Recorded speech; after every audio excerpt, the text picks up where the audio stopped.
her loyal sons. We'll get 'em on the run, boys, we got 'em on the run. Yes, we are her loyal sons. We'll get 'em on the run, boys, we got 'em on the run. Hello everyone, and welcome back to HLS TV. This is a special bi-week edition. I'm Molly Moran, back with Ryan Ritter, and because this is a special edition, we have a special guest with us. He favorites your tweets. You curse him for not making the HLS recap. It's Irish Elvis. Hi, Garrett. Thank you for joining. Thank you very much. I appreciate that very smooth introduction and put me on the wrong side of things, so I appreciate it. But at least you were brave enough to wear the jumpsuit. So, I mean, that's awesome. Yes.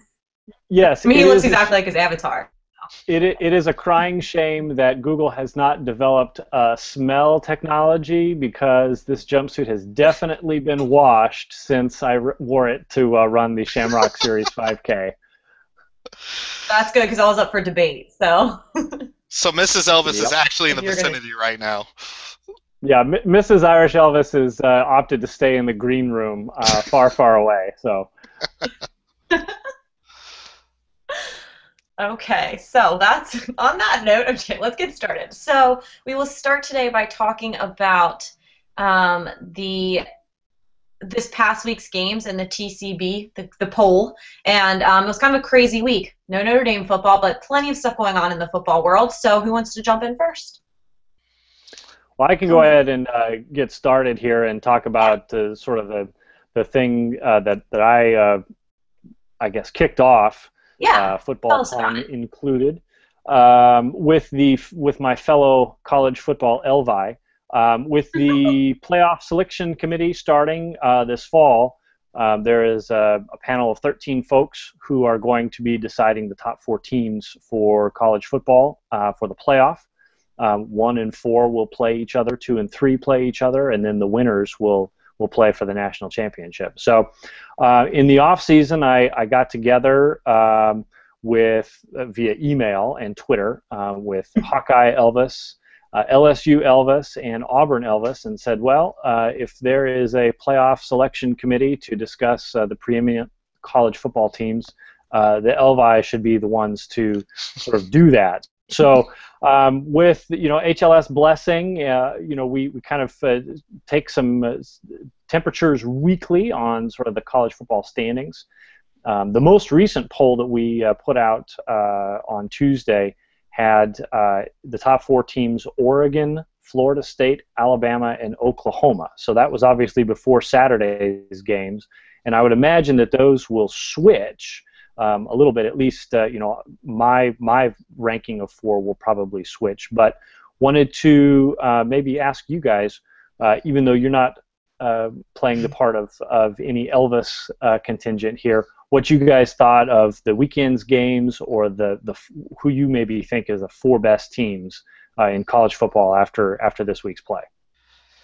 Man, it was hard for me because I was in a weird spot, traveling back from work. But I ended up, my flight was delayed, so it was weird because I kept up with games more on Twitter than I was able to on the TV, because they were only showing mostly the games on ESPN. I saw the end of Alabama-Florida once Alabama started running away with it. But I think in general, without getting a chance to rewatch the games, I think one of the bigger things to kind of take away from it was, Florida State struggling, and how do you consider Jameis Winston's suspension in there? Do you then say, they would be a lot better if he had played in the game?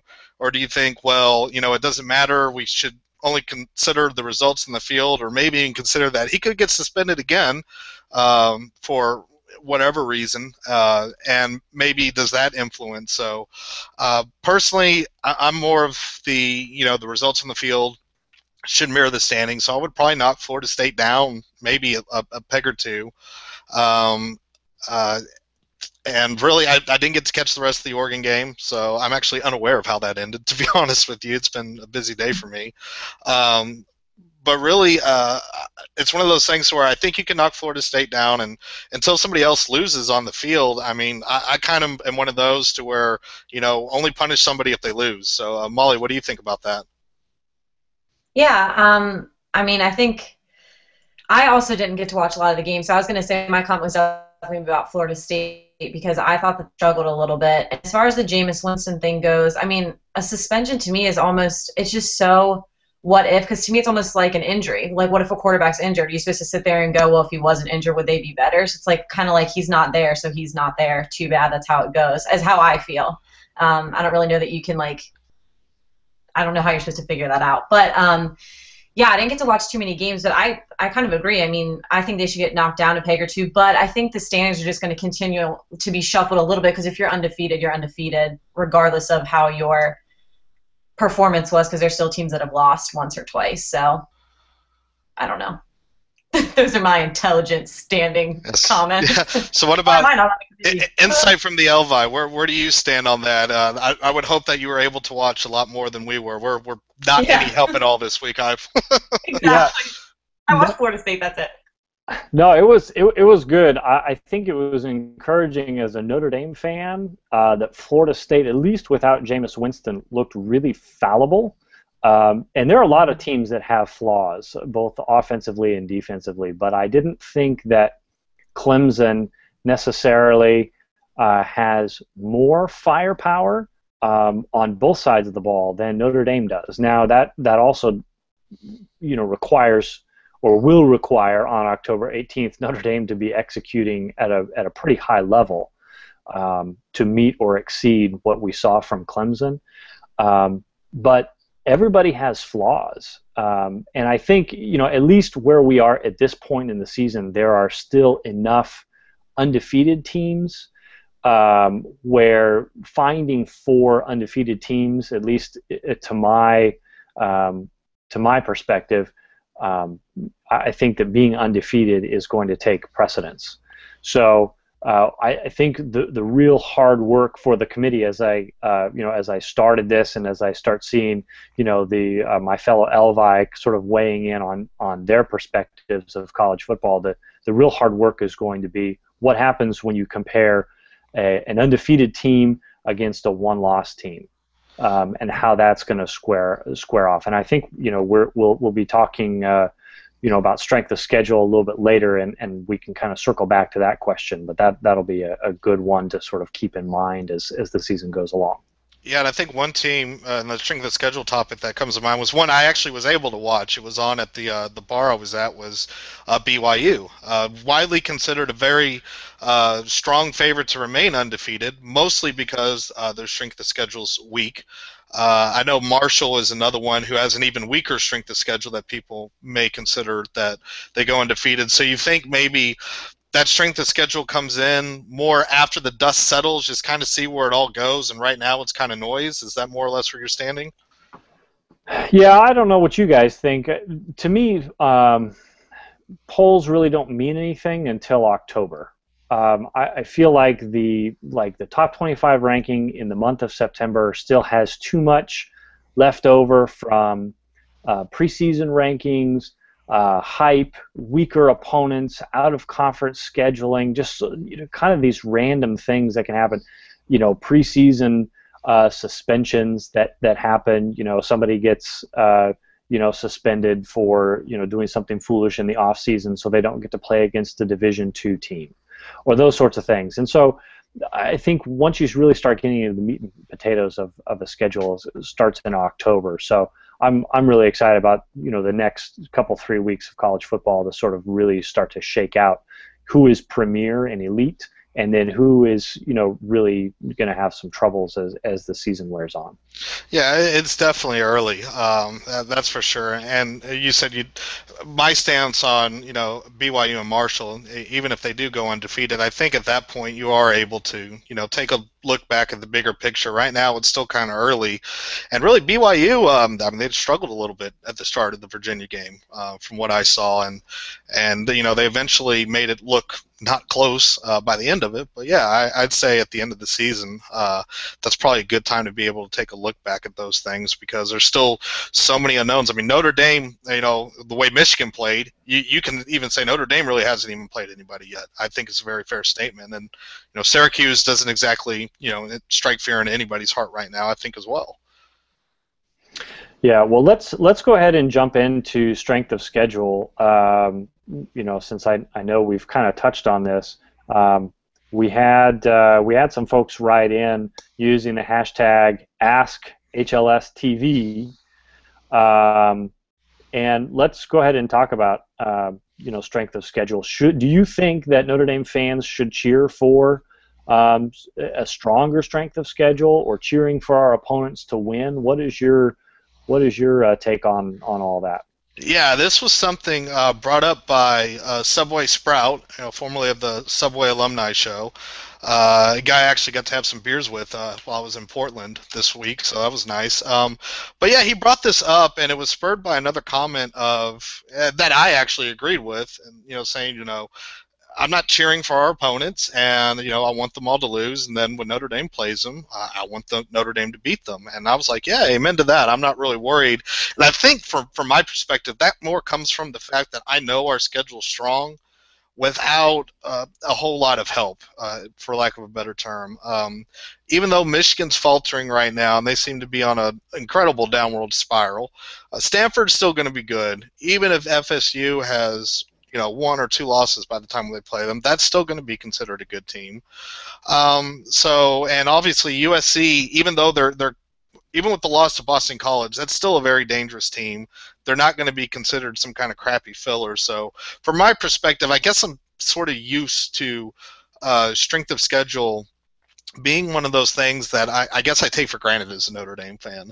And I take it for granted because of the way we schedule our games, because we try to stay in the Power 5 conferences, and I'm not really too worried about the schedule getting, too weak, for lack of a better term, as far as the playoff committee is concerned. But I mean, it's hard for me to root for opponents. I suppose if we were in a position to where I take a look at the schedule one season and I see, man, yeah, there's only like 1 or 2 games that are really good, and the rest of the 10 games are mediocre at best. Maybe at that point I start worrying about strength of schedule a little bit more, and worrying about passing the eyeball test with the playoff committee. Probably about that time. So, but I mean, quite honestly, it's hard for me to pull for any of our opponents, especially one hated as Florida State. I would have been happy to see them lose, but on the other end, there's. So I was watching Florida State, and I kind of this is, I don't know if it's hubris as a Notre Dame fan, but I would like them to be like number 1 when we come. Because that's the other side of the coin. That I would hate for. Clemson, who's already lost, ostensibly, unless they look very different than, at the end of the year than they do now. They've already lost to Georgia, and they're out of the picture. Like I wouldn't want them to steal our thunder, in terms of trying to, knock off the defending national champion and the, reigning Heisman Trophy winner at home in a primetime game. I want that for Notre Dame. I don't want somebody else to have that honor or that opportunity first. Yeah, I agree. That's the other side of the coin, because while I find it hard to cheer for a team I don't like, there's still the other side of it'd be better if Notre Dame was the one to do it. From a selfish fan perspective, and really from a playoff committee perspective. So Molly, what do you think about the strength of schedule question? I mean, where do you stand on Florida State? Would you prefer that we're the ones that get a shot at them, or do you care if they lose at all? So it's an easy question for me to answer. I want the team to be undefeated, and I want Notre Dame to be the one to beat them, no matter who it is, Florida State or anyone. That's how I always feel. So, yes. What about after the fact? Like, take a Michigan. After we beat them, do you want them to win the rest of their game so they stay strong? Yes. Well, Michigan's not helping. No, they're not doing. So never count on Michigan. That's a lesson, kids. But yeah. So I guess now maybe we should talk about the other thing Elvis does here that he's rather well known for. And mentioned at the start of the show that people get mad at him about, the HLS recap. So, and I guess that kind of leads us into another Ask HLS TV, which Bayou Irish actually put out there, was, how do you get in the recap? How do you decide to kind of give a little bit of insight of the behind-the-scenes craziness of the HLS recap? Sure, yes. Well, a couple of years ago, I came on staff with HLS and decided to do a Twitter summary for sort of in-game live comments and fan reactions. Instead of the usual drivel that Notre Dame fans are subjected to on the television, 101 ways Tom Hammond can mispronounce Everett Golson's name. I thought that there would be there could be a platform for folks to sort of tweet and vent their reactions. So we do that every week. The process is haphazard in its simplicity. I follow people who I think are fantastic fans and have something witty to say. I don't follow just Notre Dame fans, but I do follow folks that are fans of college football who are smart, and obviously who are watching the game live, and then as it goes. So I think that sort of tying college football into current events, social events, TV shows, music. Music lyrics, movie characters. I'm not exactly sure what it is, the secret sauce or the hidden ingredient, but usually it has some combination to do with what is actually taking place on the field, some intelligent football related commentary, but then if it has sort of a broader application as well to life or to Catholic Church teaching or to politics, like there is no limit to what happens, and sort of certain memes and things will sort of naturally evolve. And I think 2011 was sort of the purple face Brian Kelly with him sort of getting angry on the sidelines, and so those sorts of things just sort of arise organically, and I like to be able to capture those. So I say that Twitter is the world's greatest sports bar, and I just wanted to find a way to sort of harness that creativity and that atmosphere. But what would you guys say is sort of your approach to following people on Twitter, or how you process the game differently when you're on Twitter versus whether you're just watching it by yourself or with friends? Yeah, I know personally, I just kind of, like you say, I treat it like a sports bar. So the way I see Twitter, it's like the grounds to just go off the cuff, just kind of say what you think at the time. So I honestly don't really think much about getting in the recap, which I'm sure people say, oh, HLS staff favoritism on that part. But really, I think just saying whatever I feel at the certain point of the game. I'll try to crack wise only because I like being a clown and try to make people laugh. But if I'm angry about something, or even if it's not a very logical thought at the time, I can always go back later and analyze the game and then think about how everything went down from that kind of perspective. But man, when it's going on, I just fire away and see what happens. I think it makes the recap that much funnier. What about you, Molly? What are your Twitter plans when you live tweet a game? I like to comment on fashion because I like fashion, and I like to try to make puns with song lyrics. Those are my approaches, and just obviously my feelings, but that's what I go for. Or puns in general. Yeah, I think we have seen an increase in lyrical puns. I will be honest. I have noticed an uptick in that. It's like a challenge. I feel like people are definitely one-upping each other now, and you're kind of like, why didn't I think of that? That was so good. So yeah. Yeah, that's probably our fault or really, I guess Elvis's fault for finding a way to assign points to it. I think at that point, once we started ranking people, and now, with Indiana whiskey giving away glassware and whiskey, I think now it's turned into this whole other animal. Yeah, people get, intense about it.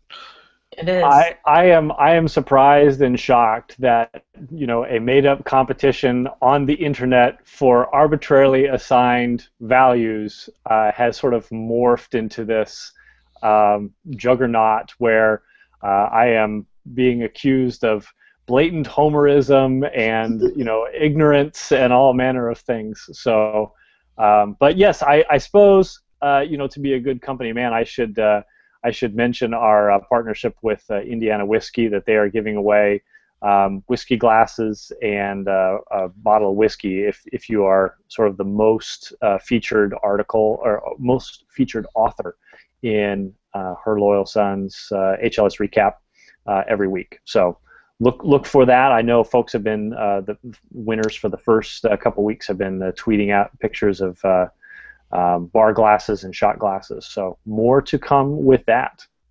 Yeah, those things, they look great. So now I'm insanely jealous of the people that have gotten them, and I have yet to reclaim my MVP glory. I think I got it twice last season, and now I'm on a serious dry spell.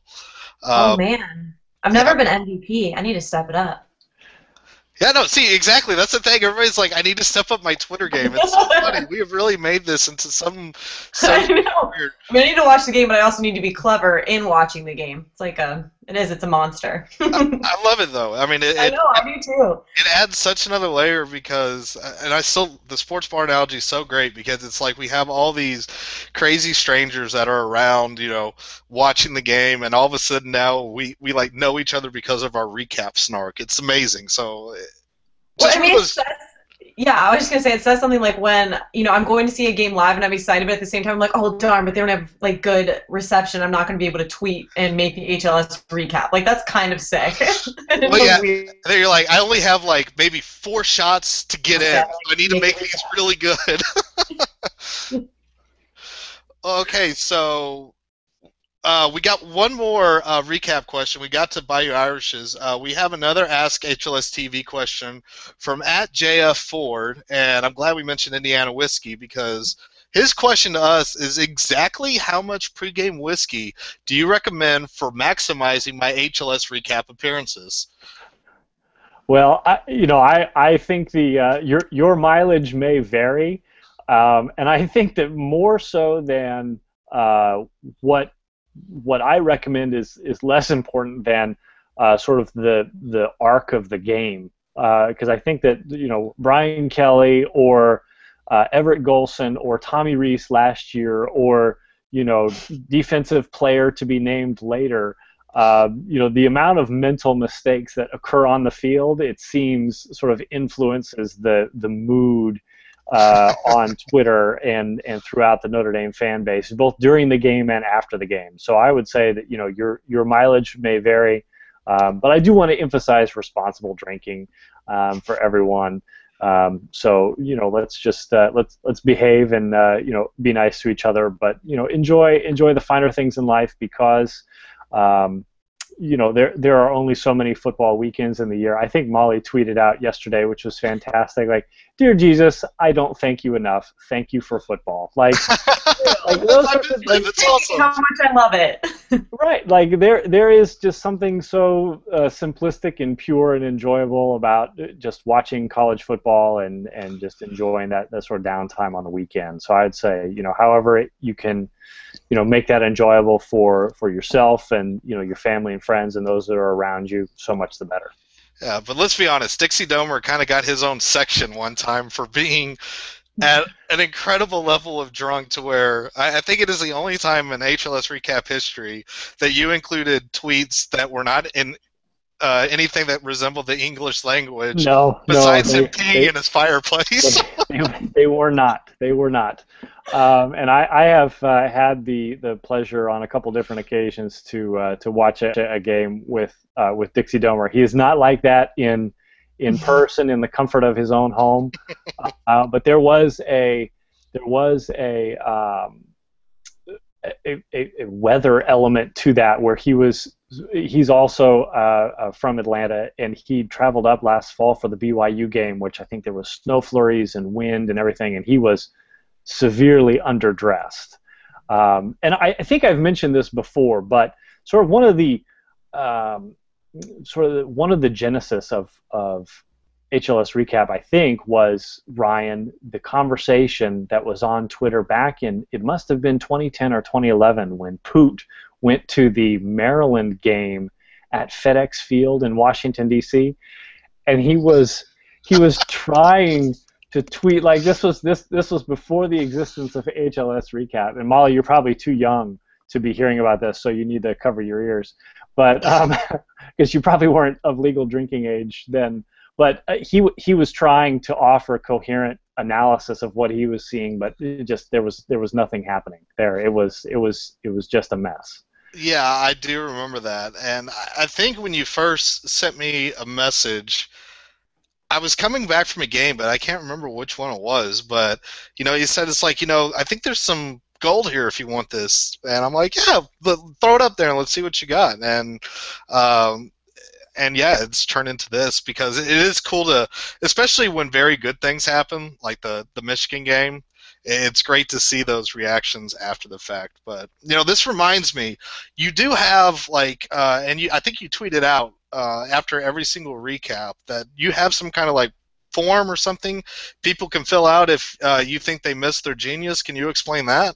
Yeah. So at the bottom of every recap, if I can't get to all of the tweets, and I do have some folks that help me from time to time, and help to count the tweets and all this other business. But if I do miss a tweet that is golden, either of yours or one that you see, there's a way for you to submit it. So if you just look at the bottom of every game Twitter summary, you can find a link to it there.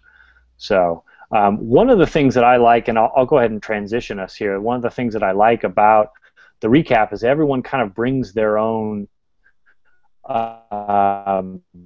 spin in the recap and just to the in-game conversation. And Molly, I know, does something with Disney princesses, or she mentioned earlier that she works with fashion. And we do have a question here, and I'm trying to see who it is. For some reason, I'm wearing sunglasses indoors, so I'm having trouble reading off the screen. But let's see, who is this? Oh, I guess it's Superman TD Jesus. So we're keeping it in the HLS family here. But he says that he's a little green on the fashion department. Give us some fashion tips for a guy looking to do it up for a tailgate. I'm assuming he's meaning fashion, but I guess you can also talk about food, and we'll kick that over to Ryan if he has any bright ideas. Yeah, and Irish Tightness had one along this, and Molly, you're going to have to take this part because I have no idea what he's talking about. And this is at Irish Tightness, who does ND Fan Radio for the New Notre Dame Network. But he asked the merits of Pima cotton, I think I'm saying it right, and any way you see it being able to compete with cashmere. So I'll answer, but Molly, you stew on that one for a little while. I'm simple when it comes to game day stuff, which is, considering I'm from the South, I'm kind of a little opposite. I think the last time I quote-unquote dressed up for a game was in high school, because that's where you went to go socialize and meet girls. So that might have been the last time I dressed up for game. Otherwise, I also got a superstitious streak to me, so I tend to wear the same thing for game day, and I will convince myself that it actually matters. I mean, down to the shamrock boxers that I wear every game day. This is TMI. Text. Well, no, TMI. The TMI would be if I actually tweeted that out, but I will make sure nobody gets subjected to that, and I promise I am not one of those that thinks things do not need to be washed. I clean everything every week, but I got a one of the forest green jerseys back when Weiss debuted them. I thought they were great. I really love that green, even though Kelly green's more the traditional. I just thought it looked sweet. So my favorite number was number 9. Zibikowski happened to be a senior when I was a senior, so 9 was available and on sale. So, hey, I like that jersey. Number 9's available, so I'm going to go grab it. And almost now that we have another number 9 in Jalen Smith with the Under Armour stuff, I'm, considering making my first blue purchase, because I like the God Country Notre Dame, but I already got my routine for this year, so maybe I'll wait for a sale or something. But that's more the way I am.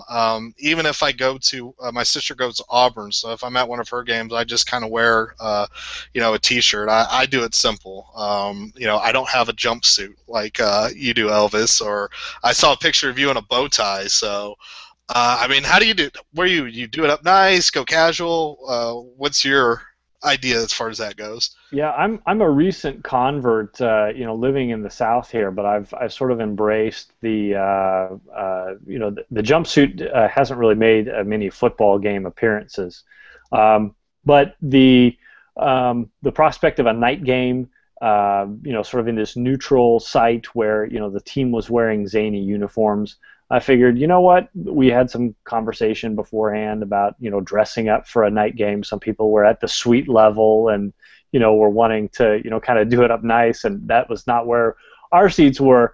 But I figured, you know what? If there's ever a silly time to wear a silly bow tie, it might as well be a night game at a neutral site, and let's check it out. So yeah, we'll see what happens. But we do need to throw it back over to the real fashion expert of this actual panel. fashion expert. I can't talk. So Molly, talk with us about your ideal game day attire, and maybe what you would like to see more of in terms of what folks would be wearing to games out of the Notre Dame fan base. Football fashion is all about going with the basics but adding your own kind of flair. So start with school colors.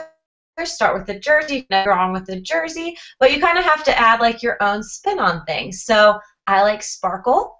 I like to do a lot of sparkle. I like accessories, things like that. And I also like to be like just a little bit more like fancy sometimes. So that's how I do it. Other people like do their own thing, but I just think the main thing about fashion is like people need to like look at what you're wearing and go like, that's so you. Like your jumpsuit, that's so you. Now, will you, Molly? Do you think about tweaking your game day attire based upon the time of day or the opponent? Do you have any sort of opponent-specific shirts or gear or those sorts of things, or things that are appropriate for winter versus sort of the end of August? How does that work? Yeah. Again, accessories are good. I'd never really been to a game that was warm, so that was kind of fun. I always used to go to like cold games, and that's kind of sad because sometimes you have to coat over all your cute clothes. So yeah, it's all about layering. I'd say it's always good to have, like they have Notre Dame hats. Get yourself a Notre Dame hat. Get yourself some Notre Dame gloves. But as far as specific shirts, I don't own any personally, but I kind of like them. Like the Michigan game, you saw a lot of them walking around, and I was a little jealous. I think those are always fun. But yeah, I don't know. All right, so that kind of thing. Let's see if we can answer Irish tightness here, because now my curiosity is piqued by this, because I have no idea what he's talking about. So the whole team of cotton and cashmere, or would you even wear those to football? What the hell's he talking about? I mean, that was a very specific question. I think, it's kind of like comparing Notre Dame to Boston College there. You got to go with the cashmere. The other one's just trying a little too hard. I see that I can understand. That makes it. That puts it on a level. Broke it down.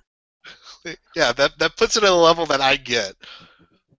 All right, so we got two more questions before we close out. One is from an account called the Coaching Tree Hot Seat, and you can find them at @coachingths.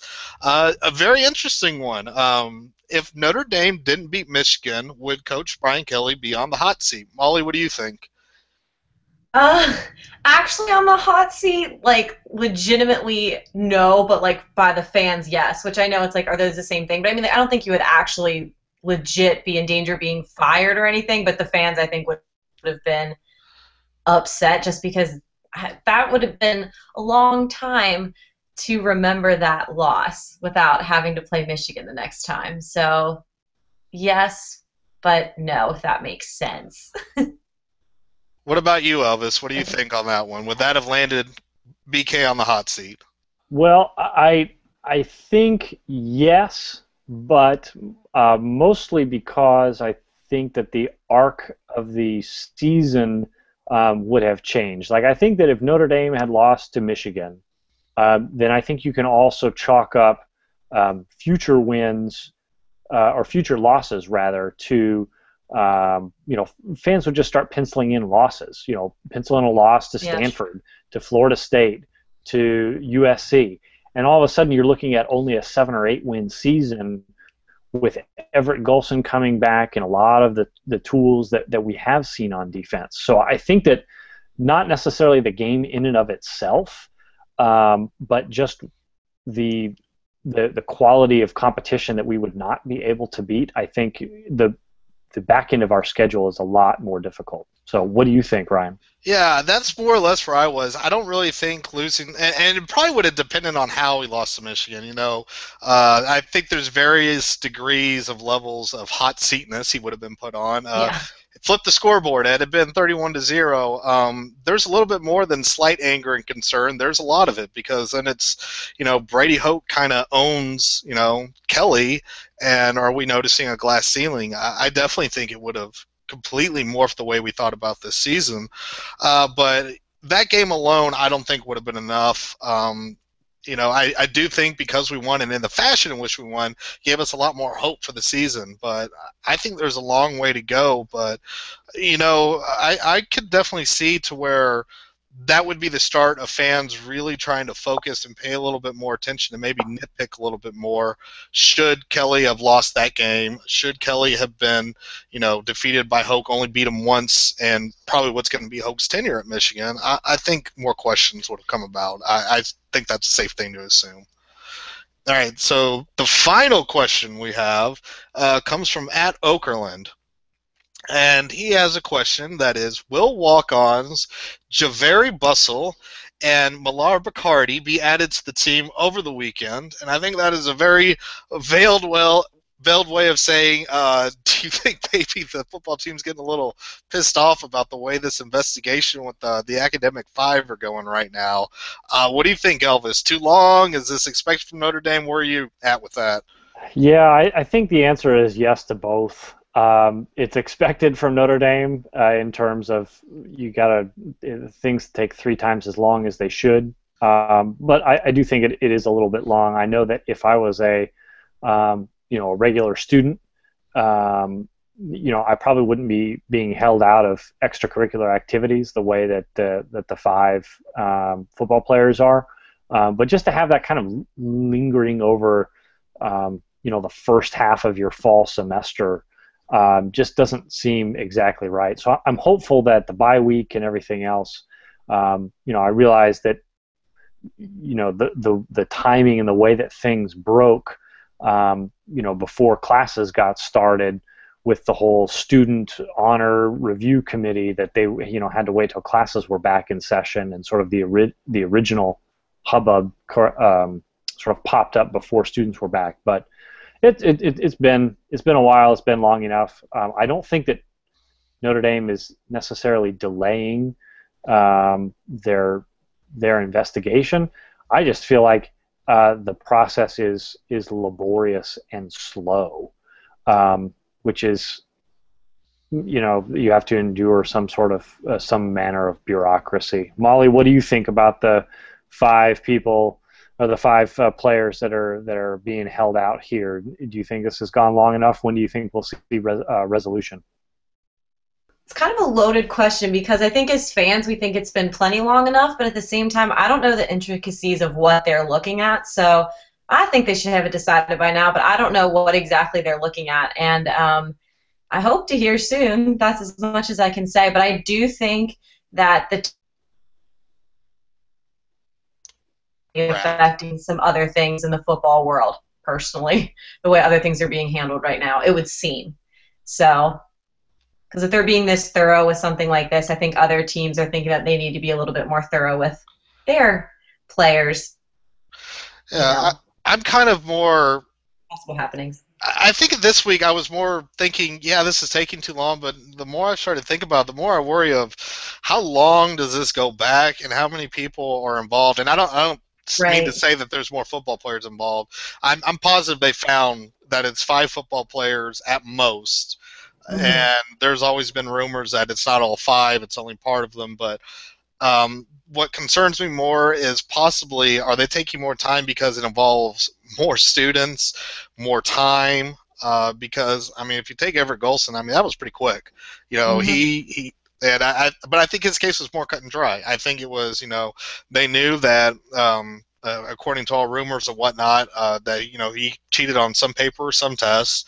It was cut and dry, and he had his hearing, and it was done. So this, because there's more players and because you can't put the football players in the front of the line, maybe there's, people more intricately involved that are not football players that are giving the hearings first, because maybe that makes things fall back into place for everybody else a little bit sooner. So I'm not sure. I think that's my biggest fear, is that, once this is all said and done, because it's taken so long, we'll find out that this, God forbid, it busts into the magical 2012 season. All of a sudden, wins are coming off the board, which would be, devastating. I know people have various opinions about vacating wins and how much that means and doesn't mean in the record books, but, that still is a terrible thing to think that, part of what we enjoyed, may, kind of be wiped away.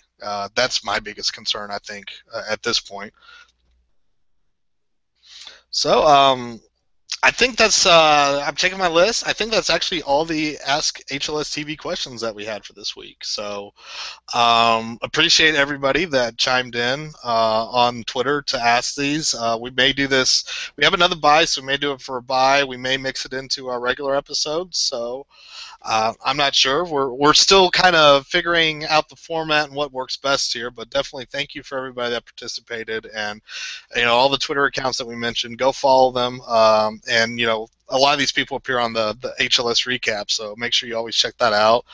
And Mr. Elvis, thank you very much for joining us this bye week. Glad we were able to take some time to have you on. Thank you very much, and you guys keep up the good work over here. It's always enjoyable to watch you guys break down the world of Notre Dame football and all of sort of the related topics around it. So, this concludes our bye-week episode of HLS TV. Garrett, thank you so much for joining us, and until next time, go Irish! Since we are